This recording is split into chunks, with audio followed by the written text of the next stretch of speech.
म्हटलेलं नाही. का म्हटलेलं नाही म्हणजे बाकीचे दोन त्याच्यातूनच आलेले आहेत. म्हणून इम्पॉर्टंट काय आहे एटसेट्रा म्हणण्यासारखं. म्हणजे एटसेट्रामध्ये ते बाकीचे दोन येतात की नाही हे ह्याच्यात ऐकायचं येत नाही. आणि त्याने तीनच म्हटलं. कारण बुद्धी आधी त्यासाठी मन हे विवेके विशाल करावे मग आठवावे परब्रह्म समर्थ म्हणतात. नाहीतर आता तो आहे तर तसंच एकदम जर विचार करायला गेला तर तुझ्या विचारानेच तो विचार करत जाणार, काही करणार नाही. पहिल्या टप्प्यालाच ॲक्सिडेंट. कसं ड्रायव्हिंग न शिकलं तर त्याच्या हातात गाडी दिली तर काय होईल? आधी कंपाऊंड पास होणार, त्याच्यानंतर याची गाडी बांधणार आणि याच्या आत बसलेला त्याला देखील इजा होणार. त्याप्रमाणे आपल्या विचारानेच आम्ही हे विचार करतो म्हटलं तर आणखीन गोंधळून जातात. म्हणून आधी हे सगळं समजावून सांगणारा असा एखाद्या व्यक्तीची गाठ काढून दे. मग त्यांनी सांगितल्याप्रमाणे आपण विचार करायला लागलो ना मग सुटका होता. हे आहे काय म्हणतात चोरगाठ बरोबर. काय गाठ आहे ना चोरगाठ बरोबर कुठं आहे. थोडं थांबा, गडबड करू नका. कुठं टोक आहे शोधून काढता ताट लागलं तरी हरकत नाही. बरोबर ते ओढला संबंध गाठच सुटली. आणि गडबड करून काहीतरी हे नाही गाठ सोडून हे करायचं म्हणून म्हटलं. आणखीन ती गाठ जी पडते कायमची वाटेल की कुणीकडे ओढा तुम्ही काही एक टोक दिसत असतं ओढल्यासारखं आणखीन घट्ट होतात. तसं आम्ही जे जे विचार करतो ना मग झालं मंदिर बांधा अमुक करा तमुक करा वगैरे. ट्रॅक सुटलंच ते मग गोंदावर करायला परत येऊन सांगावं लागतं. तुम्ही हे सगळं केला तर तिकडे 18 मे वाचलात परवा मंदिर बांधायचं वगैरे सगळं सोपं आहे. त्याच्यातून जे साधक तयार झाल्याशिवाय त्याला काय महत्त्व नाही. म्हणून सावकाश पाऊल ठेवा ते या मार्गात आणि मग ते दृढ होतात. नाही तर केवढं लवकर तापतं तेवढं लवकरच ते म्हणजे निवतं. म्हणून सावकाश धीरे से आको गाडीवान म्हणते संतांनी म्हटलेलं. इथे गडबडीचं हे नाही. मन स्थिर करायला पाहिजे. त्याच्यानंतर ते विचार करूनही सांगितलेले विचार त्याच्याने विचार करायला पाहिजे. गोदामृत 35.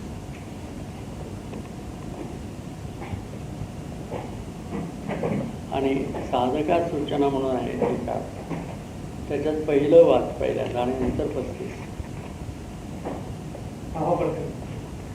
ಅದಕ್ಕೂ ಮೊದಲೇ ಕೇಳಿದೆ ಮಾತ್ರ ಎಷ್ಟೊತ್ತಿಗೆ ಹೋದ ನೋಡ್ರಿ.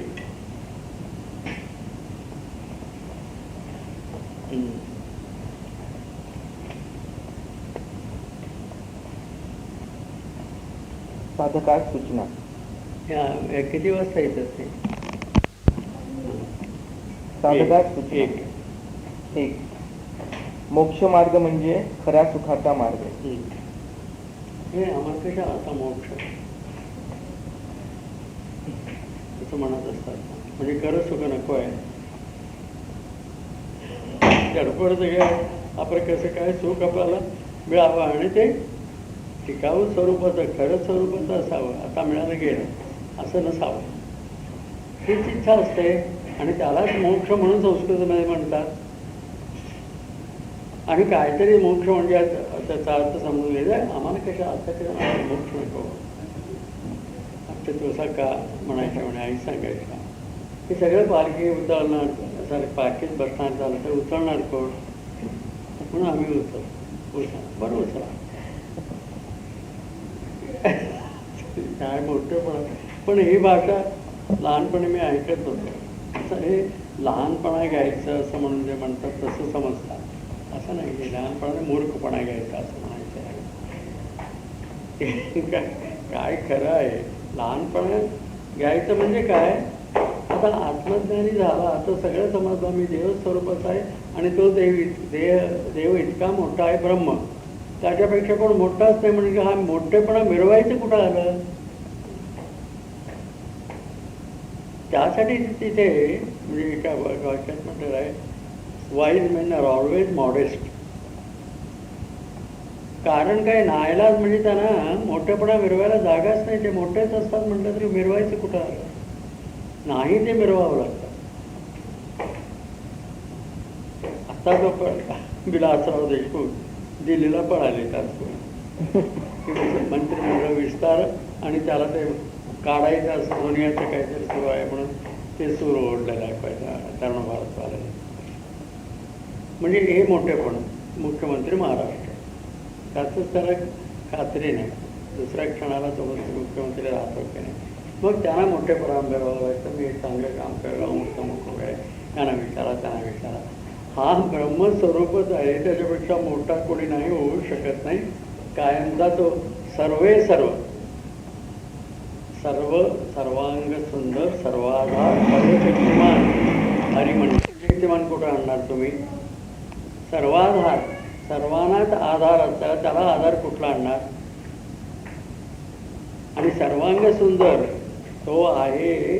प्रत्येक देह सुंदर दिसायचं वगैरे, काही वस्तू व्यक्ती परिसर सुंदर दिसायचं म्हणजे त्याच्या अंतर्यामी असलेल्या त्या शक्ती, म्हणून सर्वांग सुंदर तो आहे. बाकी सगळं सौंदर्य त्याच्यावर अवलंबून, त्या आतल्या शक्तीवर काही कशाचंही सौंदर्य नाही. म्हणून सर्वशक्तिमान सर्वाधार सर्वांग सुंदर अशा श्रीहरीची शांतमूर्ती हृदय सिंहासनावर विराजमान आहे. हे आईने एक ठिकाणी म्हटलेलं आहे. खरा सुखाचा मार्ग, आणि आपल्याला खऱ्या सुखच पाहिजे आहे. म्हणून हा मार्ग सगळ्यांनाच पाहिजे आहे, याच्याशिवाय दुसरा मार्गच नाही. पुरुष सूक्तामध्ये म्हटलेलं आहे, नान्यपंथायनाय विद्यते. खऱ्या सुखासाठी निश्चिंततेसाठी दुसरा मार्ग नाही.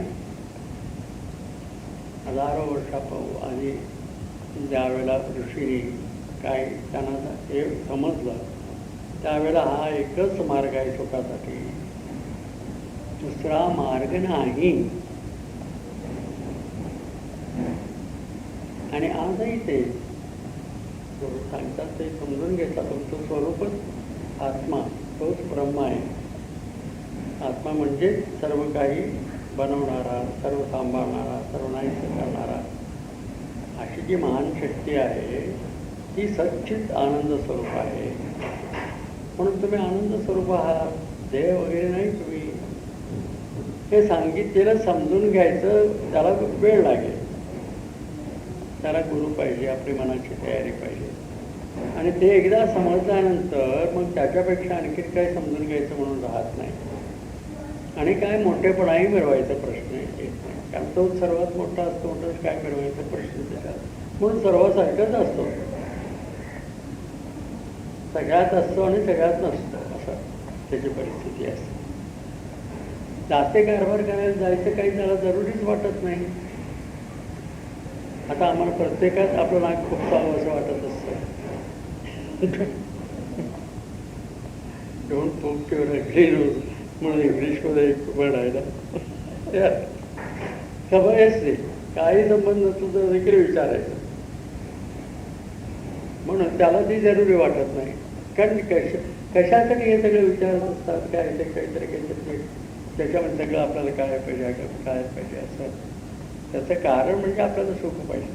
आणि हा मीच सुख आहे याला तरी परिपूर्ण करून चुकल्यानंतर कशासाठी त्यांनी धडपड करायची. म्हणून ॲब्सोल्युटली डज नॉट फील तरी very necessity to move even. काही धडपड करावं असंच त्याला वाटत नाही. कारण काय कशासाठी धडपड आम्ही सगळे करत असतो, सुखासाठी. आणि ते सुखच मिळालं तो स्वतः आहे म्हणून समजून घेतल्यानंतर तर दुसरं काही होत नाही. म्हणून सामान्यापेक्षाही सामान्य असतो तो. आणि बाकीचं ते मिरवलेले दिसतात म्हणजे त्याला ते टिकवायचं आहे. मग कपडा, आता भगवत कपडा वगैरे काय त्याला सिग्निफिकन्स आहे, म्हणजे हा साधक आहे त्या मार्गाला. म्हणून आता त्याचं तो हे महत्त्वाचं सुखीच मी आहे हे जाणायला तो चाललेला आहे, त्याला सांभाळायचं समाजाचं काम आहे. कारण समाजावर तो उपकार करतो. पहिल्यांदा म्हणजे की तो आनंद शोधायला निघाला म्हणून सगळ्यांच्या बरोबर भांडून तंटा बंद झाला त्याचा. म्हणजे ते एक मोठा उपकारच की त्याचा.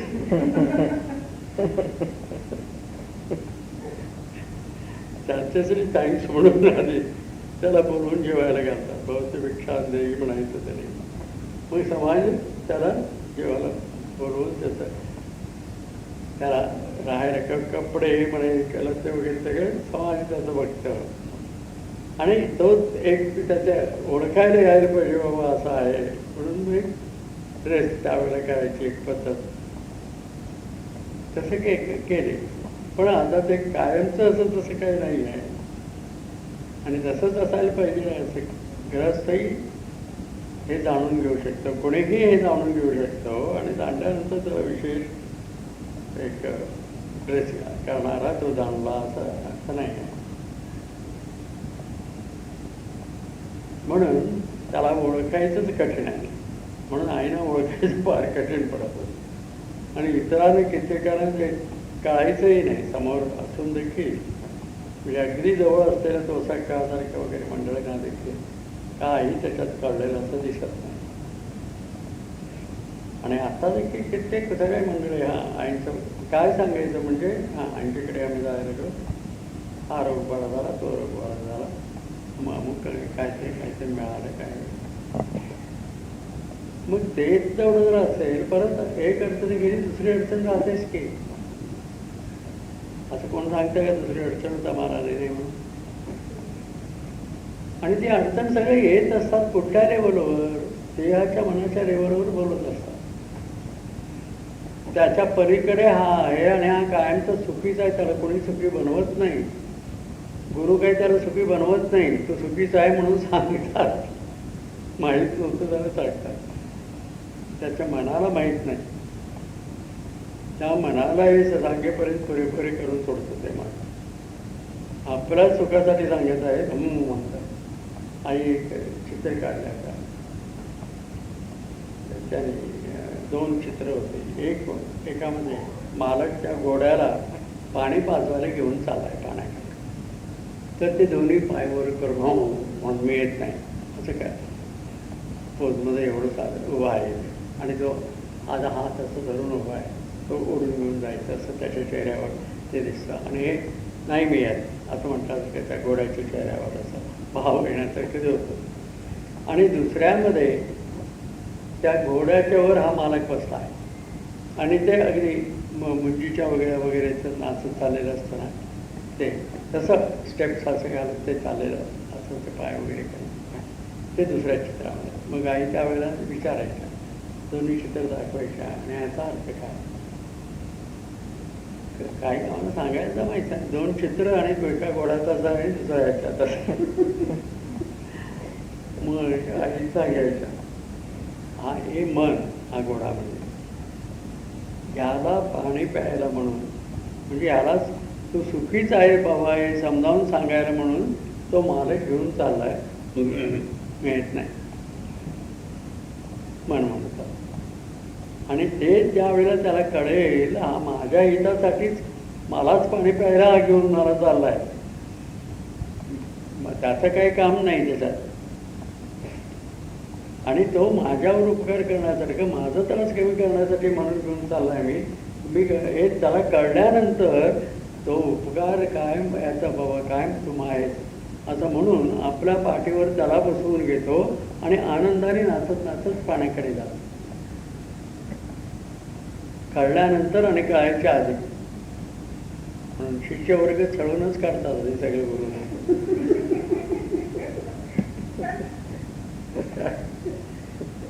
तरी तो त्या आनंदात असतात म्हणून मग सगळं चालतं ते.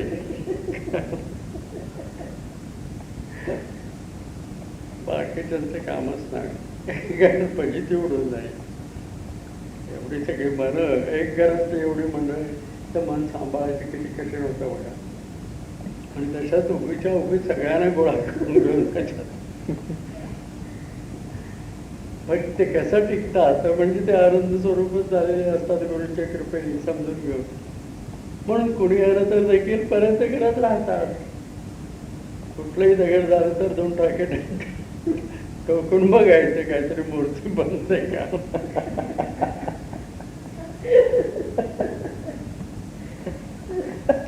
कुठे जाऊन चालते मग पुढचाच करू मग पुढचं काम करतो. बर 35वा याच्यात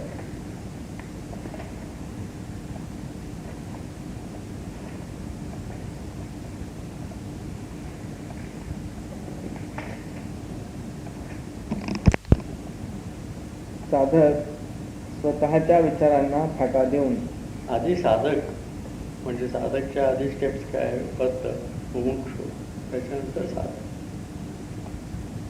मुमुक्षु आणि बद्ध याला संबंधच नाही.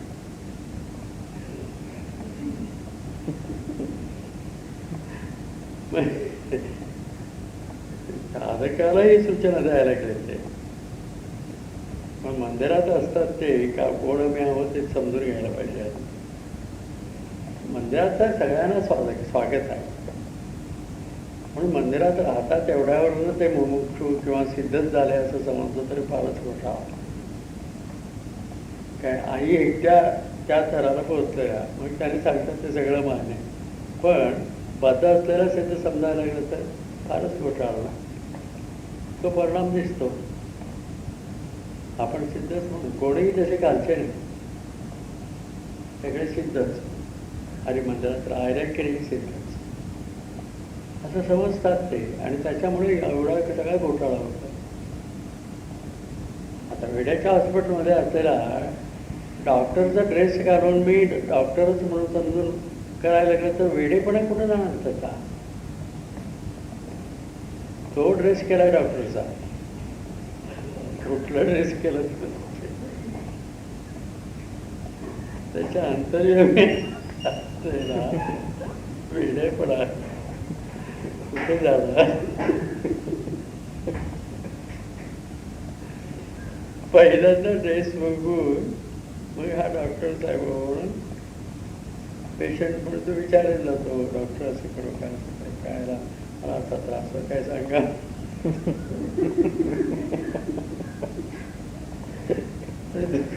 डॉक्टर असेल काही उपाय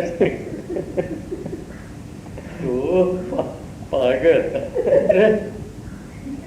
डॉक्टर ड्रेस घातला मग फजिती होणार ना. मग तो पेशंट आवाज होतो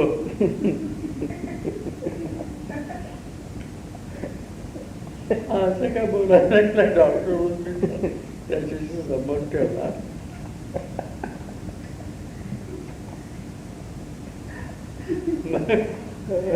किंवा पळ काढण्याचा विचार करायला लागतो. पण हा घोटाळा तिथे त्याने काय सांगितलं आहे फक्त मग साधकाला सूचना द्यावं लागतात. खऱ्या चुकाचा मार्गावर जो आहे तो साधक मग तो समजून घ्यायचा मनाने समजून घ्यायचा विचार करत असतो. त्यासाठी त्याला सांगावं लागतं खरं सुख त्याला कसं मिळेल. इथे एका प्रकारे सांगायला गेले काय म्हणतात थोडक्यात खरं म्हणजे अगदी सुवर्णाक्षरामध्ये लिहिण्यासारखं प्रत्येक तसंच आहे पण असे काही आणखीन ठळक मोठं अक्षरात आहे. साधक स्वतःच्या विचारांना फाटा देऊन आधी स्वतःच्या विचारांना अडगळत आहे सगळं बाजूला फेका. मला असं वाटतं तुम्हाला काही वाटत नाही त्या बाजूला ठेवा. इथे काही त्याचा उपयोग नाही. मग सद्गुरूंच्या विचारात आता प्रत्येक तासाला वेगळा आवाज काढते का ते. मग असे वेगळ्या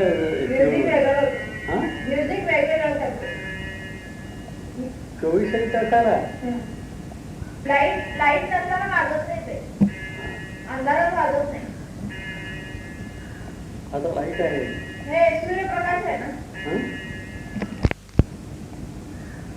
आधी स्वतःच्या विचारांना फाटा देऊ म्हणजे ते ते हरिमनात घेऊन जायचे तुमचे विचार किती उच्च दर्जाचे असले तरी इथे गुरु काय सांगतात ते ऐकायचं. सद्गुरूंच्या विचारात जेव्हा मन परिपूर्ण केंद्रित करतो सद्गुरूंच्या विचारात मनाचा प्रॉब्लेम आहे, आत्म्याला प्रॉब्लेम नाही, आत्मा सुखीचा आहे.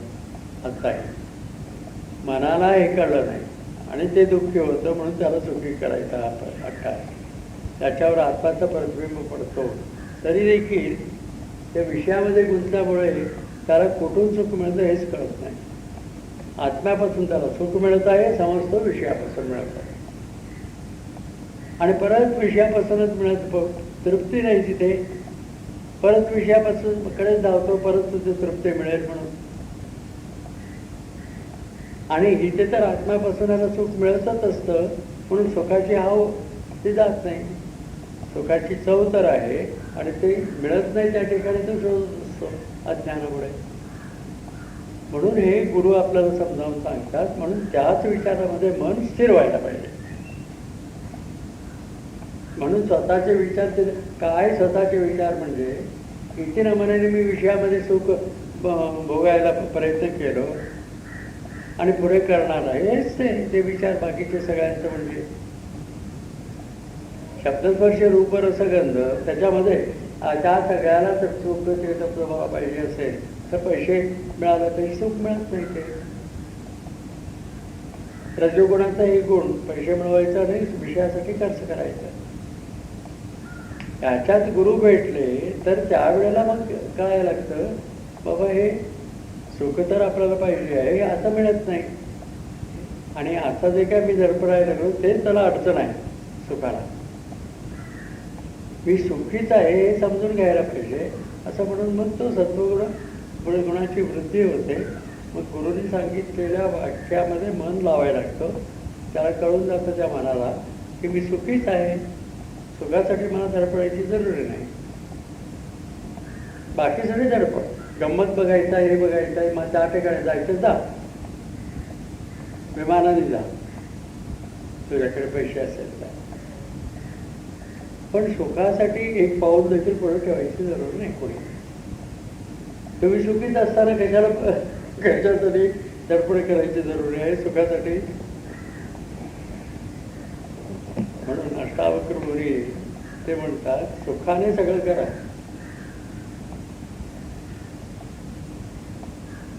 सगळं फक्त एवढंच ते सांगतात correction with only this point. Do everything happily because you are happy. आता आम्ही सुखासाठी सुख मिळवण्यासाठी काही करतो. कशासाठी आई म्हणायच्या कशासाठी सुखासाठी, कशासाठी सुखासाठी, कशासाठी सुखासाठी. चुप चुप चुप खूप अजब बनाई रे खुदा की करनी न्यारी है. ओंकार मुख इंजिन वाला पुरुष प्रकृतीने बेरेक संभाला. पंचतत्व का डबा सजीला सांधे जोड़े जाता है. मजबूत भारी है खुदा की करनी न्यारी है. खूब अजब बनाई रे खुदा की करनी न्यारी है. सुनो डबे है यार बेहतर.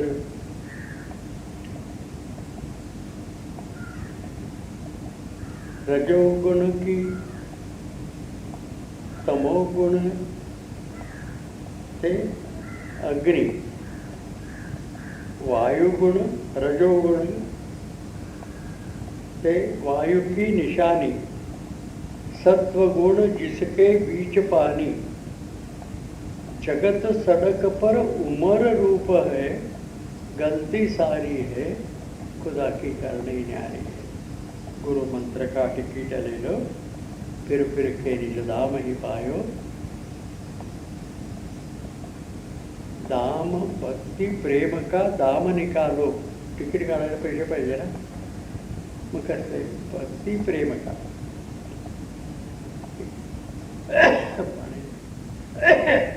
आणखीनच आहे, जगा जग पर अजित पोरी आहे.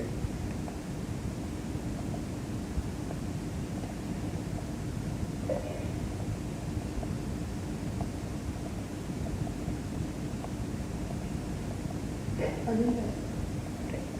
काढून ठेवा. हां. म्हणून तुमचे विचार बाजूला ठेवा, कारण त्यांची किंमत तेवढीच. किती मोठ्या बंगल्यात असू दे, किती श्रीमंती असू दे, काय बिलियन काय हिशोब आहे असं वाटतं तरी सगळे विश्वे भोगण्यासाठी त्याची किंमत. नाहीतर काही त्याचा सुखासाठी किंचितही त्याचा उपयोग नाही, कारण तो सुखीच. हे समजून घ्यायचं एवढंच त्याचं काम. त्यासाठी तुमचे विचार बाजूला ठेवा. तेच अवघड. किती किती छान छान माझे विचार आहेत, काय आहे ऐकूनच घेत नाही असं प्रत्येकाला वाटायचं. आणि आपलं घोडं पुढे दमटायला बघायचं. मग आई ते नको रे बाबा, ते बाजूला कर म्हटलं तर जा घ्यायचा. आणि काय म्हणता ऐकूनच घेत नाही. पूर्वी ऐकून घेत होता, आता थोडी गोडी लागू दे म्हणून ऐकून घेत होत्या. वैज्ञानिक येऊ दे म्हणून त्याचं नामस्मरणामध्ये लागू दे म्हणून ऐकून घेत होत्या. त्याचा अर्थ म्हणजे हा बंदच करून घेतला. आता मी सांगितलं सगळं आईनं आवडतं असं करून घेतला. तर काय कोण हे करायचं म्हणून स्वतःचे विचार सगळे बाजूला. गुरुनी सांगितलेल्या विचारात मन लावा. ज्यावेळेला मन तिथे स्थिर होईल, दुसरं ते सोडून विचार दुसरं करत नाही, हेच स्थिर होणं. मग काय होतं?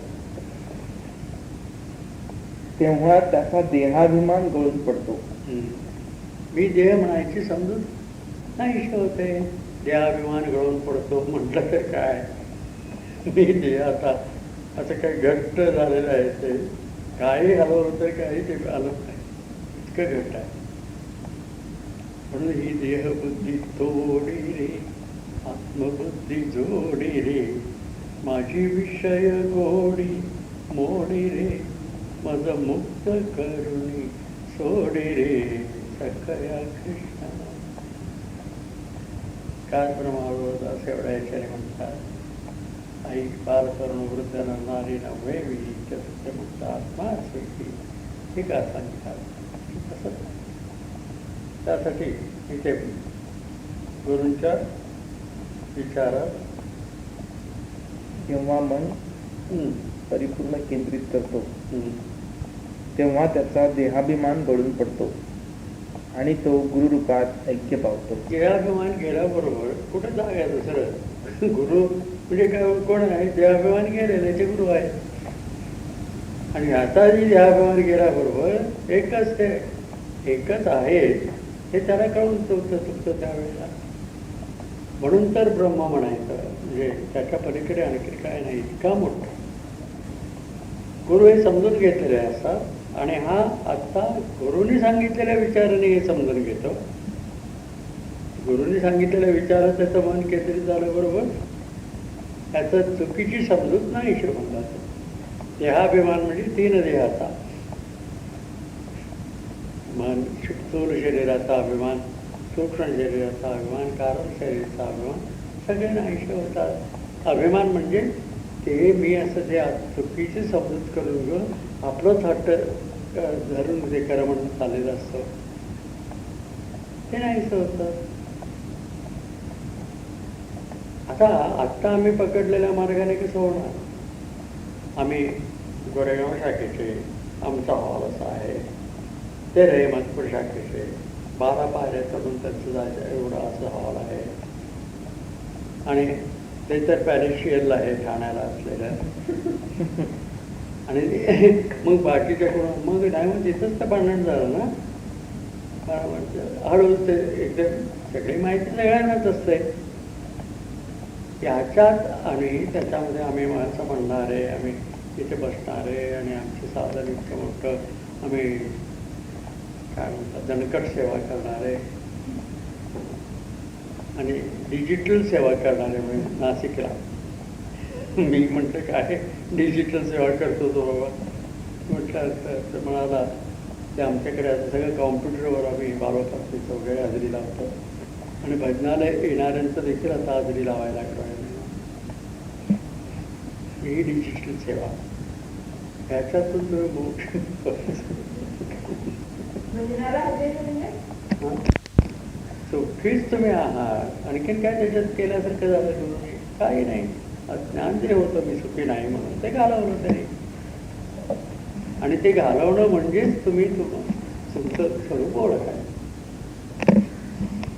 आता आमची समजूत काय, आम्ही आत्म्यानं पाहणार, आम्ही असंच असणार आणि त्याला पाहणार. एक असं नाही बघ, सगळं काही बघायचं झालं आता तो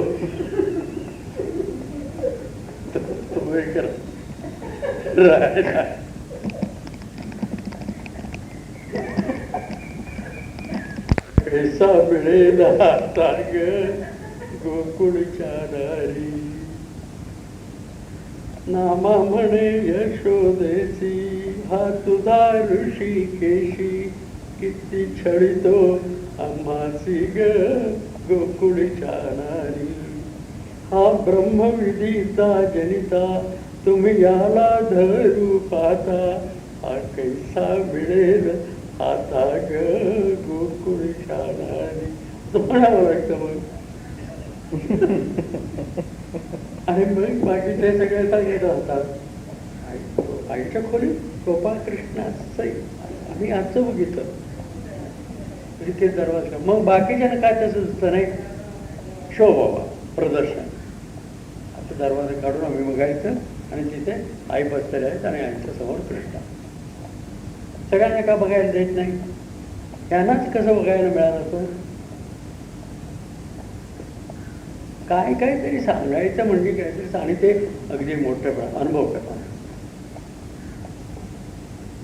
आणि आई कधी बोलत होत आहे इतकं आईंच्याकडे कडून ऐकायला मिळालं. कित्येक वर्षानुवर्ष तिकडे जात होतो की नाही, पण एकदा देखील आईच्या तोंडानं असं नाही मला कृष्ण असा दिसतो किंवा दुसरं कोणीतरी असं दिसलं. काही नाही, आई सांगायचं आहे तूच कृष्ण असला आता नंतर आणि कोण भेटणार आहे कोणाला. आणि किती छान कृष्ण प्रतापामध्ये डिस्टिंक्शन केले, सगुण कृष्ण कसा आणि तो आज ह्या सगुण रूपामध्ये असलेला निर्गुण कृष्ण कसा. उद्धवाच्या तोंडात जे गोपीनाथ वध होतो की नाही, तिथे ज्याला हातपाय नाही तो कसा बुडले वाजवणार म्हणून विचारतो. तो काय सांगतोच घे आम्हाला तोच पाहिजे. मग तुम्ही घेऊन बसा म्हटला. मी सांगितलेलं ऐकला तर तुम्हाला काहीतरी दुःख होईल. आणि विचार करण्यासारखी गोष्ट आहे, कृष्ण त्यावेळेला गोकुळातच मथुरेला होता आणि गोपी सगळे इकडे रडत बसल्या. तो मनात आणला असता तर एक दिवशी इथे येऊन गेला असता की नाही. मथुरा आणि हे एक तासाचे वाट आहे, कारण दही विकायला तिथे येत होत्या या सगळ्या असं म्हणून वर्णन आहे. गोकुळीच्या बायका सगळ्या मथुरेला येऊन दही विकून जात होत्या परत. मग तो रथ असलेला, मग रथातून 15 मिनिटात आला असता. येऊन यांचं सांत्वन करून म्हणजे इतके जिवलग घे त्यांचं सांत्वन करून जाऊन घेतला असता की नाही. किंवा यानाच मोठा राजा कोणाकोणाला याय तुम्ही सगळे या यांना जेवायला घालू शकला नसता की नाही. दोन्ही केला नाही. उद्धवाला पाठवला का कशासाठी असेल, कारण हा प्रॉब्लेम कायमचा होणार. हा धावून आला तर देखील परत रडत बसणार. आला परत आता काय रडत बसले, गोकुळातून आला सोडून त्याला. मग आता परत गोकुळात जाऊन 15 मिनिट राहून 2 दिवस राहून मग परत आल्याबरोबर तीच स्थिती ना, कारण त्या बुद्धीमध्ये काही फरक झालेला नाही. कोण परत रडत राहणार नाही. ते त्यांना बोलून घेतलं ते परत तुम्ही गोकुळात जा असा किती दिवस तिथे राहून त्याचा उद्योग वगैरे सोडून जमणार आहे. घरी म्हशी आणि अमुक तमुक वगैरे सगळं असणार, ते सांभाळायला नको का. म्हणून घरी त्यानं जायलाच पाहिजे. मग परत त्याने घरी गेल्यानंतर काही परिस्थिती काय कृष्णाची यांची ताटातूट झाली. How that problem is going to be solve.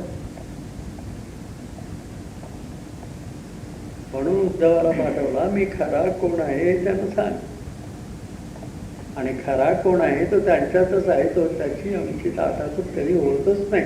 तर उंच्या उभी ताटातूट झाली म्हणून समजूत करून घेऊन रडत बसले तर हे रडायचं काय थांबेल का? म्हणून खरा कृष्ण कोण आहे सांगायची जरुरी. आणि तेच अध्यात्म. आत्म्याला ओळखा. बालतरुण वृद्ध नरनारी नव्हे मी, नित्य सत्य मुक्त आत्मा असे की. हेच उद्धव तिथे सांगितलं आहे गोपीना. 3 महिन्यानंतर त्यांना कळलं. पहिल्यांदा अजिबात तुझं ऐकणार नाही म्हणत होते.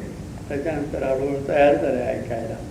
त्याच्यानंतर 3 महिनेपर्यंत त्याचा ऐकत गेल्यानंतर हा कृष्ण आपल्यातच आहे, कधीही सोडून जातच नाही.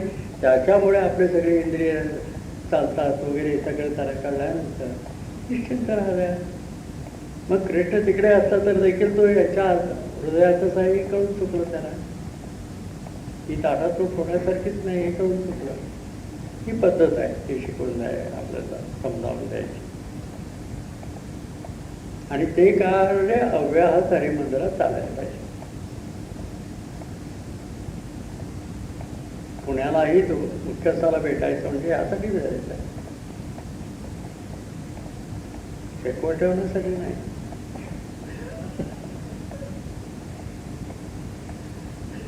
दुसरं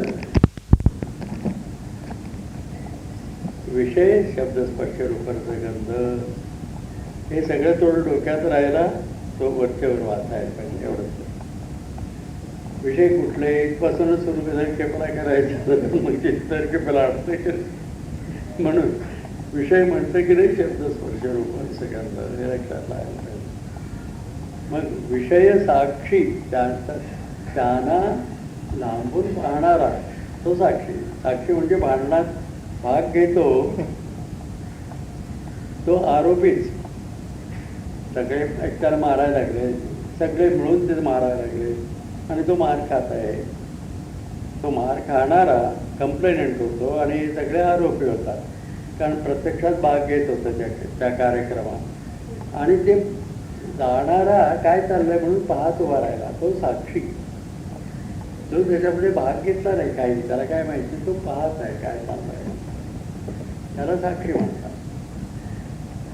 तसं आत्मा साक्षी आहे, काय चालतं त्याला साक्षी.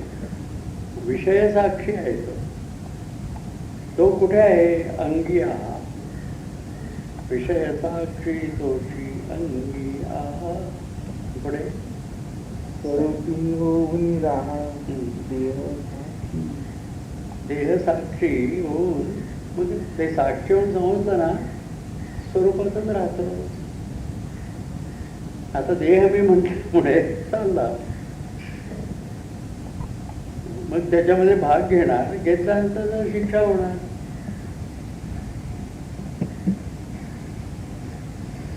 देह मी नाही, साक्षी आहे म्हणून म्हटल्यानंतर स्वरूपीत राहतो. अंगी आहा स्वरूपी होऊन राहा देह साक्षी. पुढे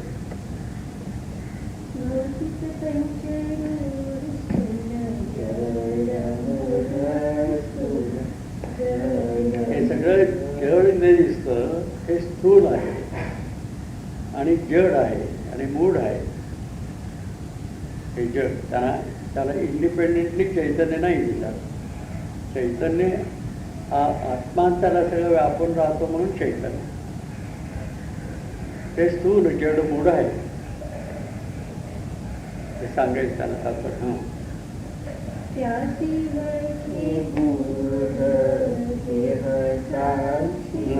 याला जो ओळखणार आहे तो गुप्त आहे, गूढ. तो दिसत नाही पण आहे, कारण हे सगळं दिसतं म्हटलं तर त्याचाच अर्थ तो आहे. त्यासी ओळखे गूढ. तो कसा आहे? देह साक्षी. इंद्रियाणी प्राण वृत्तीची जाण. काय करतो तो? इंद्रिये, मन, बुद्धी, प्राण यांना सगळ्यांना जाणतो. इंद्रिये आणि प्राण मन बुद्धीचे जाण. जाणताची जाण.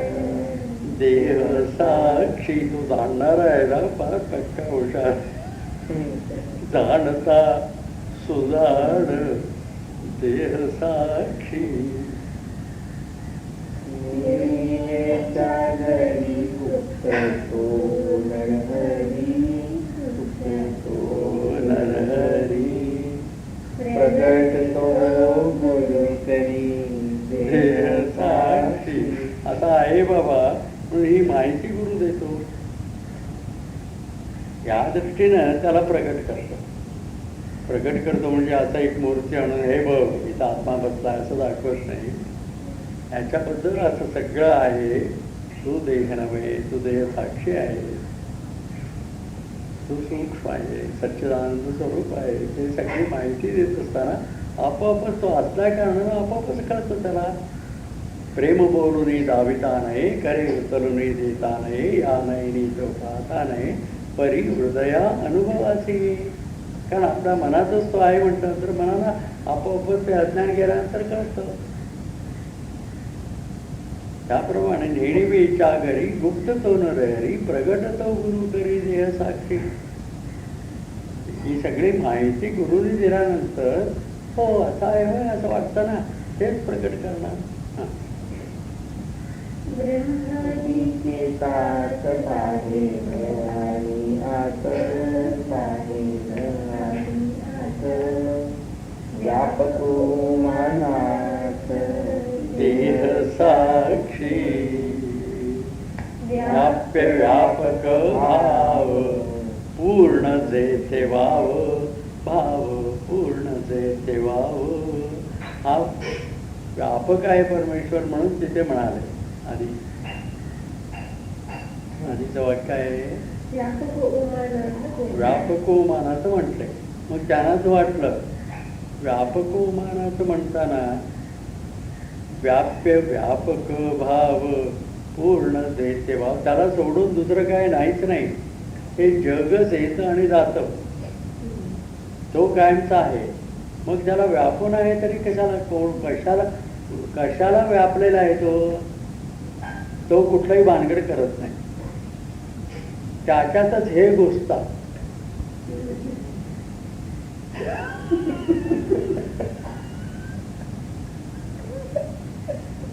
तो आपण आहेच आहे. काय त्याच्यात काही वेळेला जागृती येते, काही वेळेला स्वप्न, काही वेळेला सुषुप्ती. येतात आणि जातात, तो काय करणार त्याला. म्हणून पहिल्यांदा म्हणते व्यापकू उमानांतर देह साक्षी, पण लगेच करेक्शन केले. व्याप्य व्यापक भाव पूर्ण जे भाव शिवराम गुरुराव देह साक्षी. म्हणून हे व्याप्य व्यापक म्हणायचं देखील पोरच, कारण तो कुणालाही व्यापक नाही आहे. आणि व्यापक व्हावं असंही ते काय त्याचं ते प्रश्न आहे. तो आपला पुरता आहे हे आत घुसतात. जागृती आली नफरा आला आणि नाहीसे होतात. शांतात बाहेरकडे घेऊन करायचं काय तू. म्हणून त्याला व्यापकही म्हणायची जरूर नाही. व्याप्य व्यापक भाव पूर्ण देते भाव शिवराम गुरुराव देह साक्षी. त्या सगळं देह म्हणजे 3 देह, सगळं काही त्याला तो पाहत आहे फक्त, तो काही करत नाही. Actually does not take part in that. He does not involve himself in all this. He is, always is. आत्ताही is. आणि बाकी सगळं डोळे काय पाहतात, मग ते डोळे सांगतात मग पाहिलं, पण आत्मा is. हे सगळं पाहत आहे तो फक्त, मग डोळे सांगतात मग आता समोर.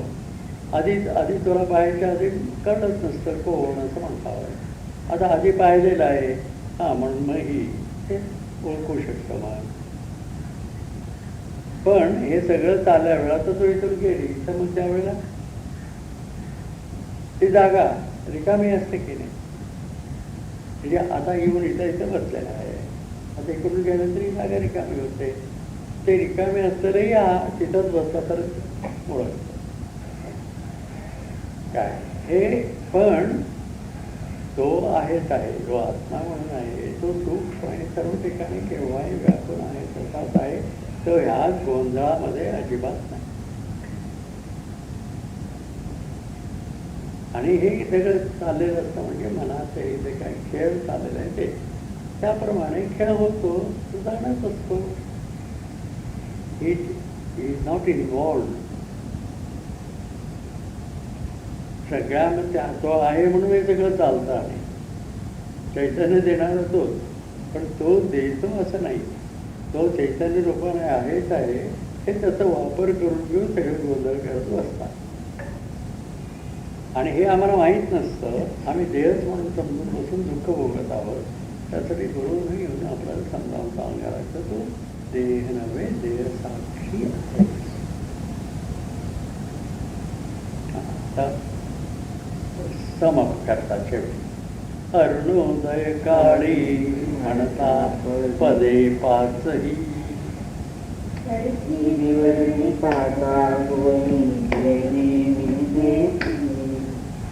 सद्गुरु आज्ञा वचन पाळणे, सेवाया नावे पाळणे, सेवाया नावे. व्यवहारिता आपणा आपण विसरू न जावे, विसरा विसरुनी आठवतासनी आत्मा स्वय होणे, ग्रासनी आत्मा स्वय होणे. होणे न होणे वृत्तीवीण जे अंगी अनुभवले, जगी आपण भर